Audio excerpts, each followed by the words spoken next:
নমস্কার, আমি শ্রুতিমঞ্জরির ছাত্রী নিষ্ঠা দাস।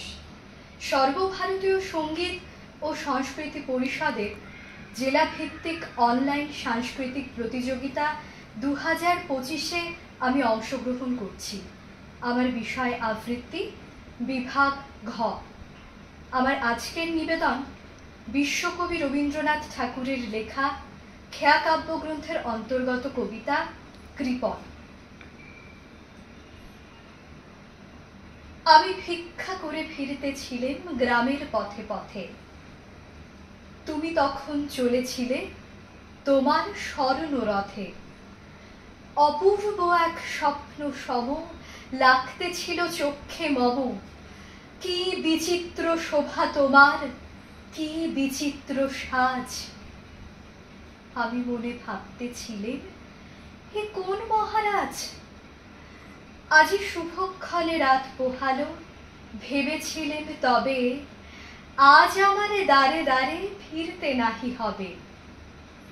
বাহির হতে নাহি হতে কাহারে দেখা পেলেন পথে। চলিতে রথ ধর ধান্য, ছড়াবে দুই ধারে। মুঠা মুঠা কুড়িয়ে নেব, নেব ভারে ভারে। দেখি সহসা রথ থেমে গেল আমার কাছে এসে। আমার মুখ পানে চেয়ে নামলে তুমি হেসে। দেখে মুখের প্রসন্নতা জুড়িয়ে গেল সকল ব্যথা। হেনকালে কিসের লাগি তুমি অকস্মাৎ?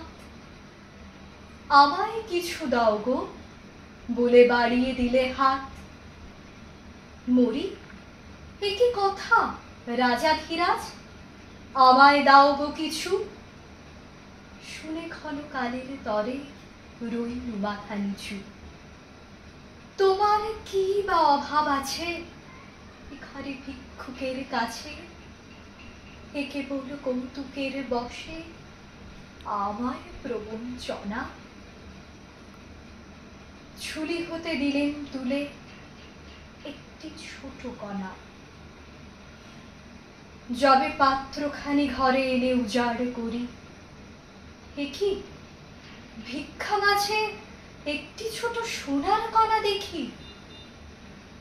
দিলেম যারা আজ ভিখারি রে, স্বর্ণ হয়ে এলো ফিরে। তখন কাঁদি চোখের জলে দুটি নয়ন ভরে। তোমায় কেন দিইনি আমার সকল শূন্য করে। নমস্কার।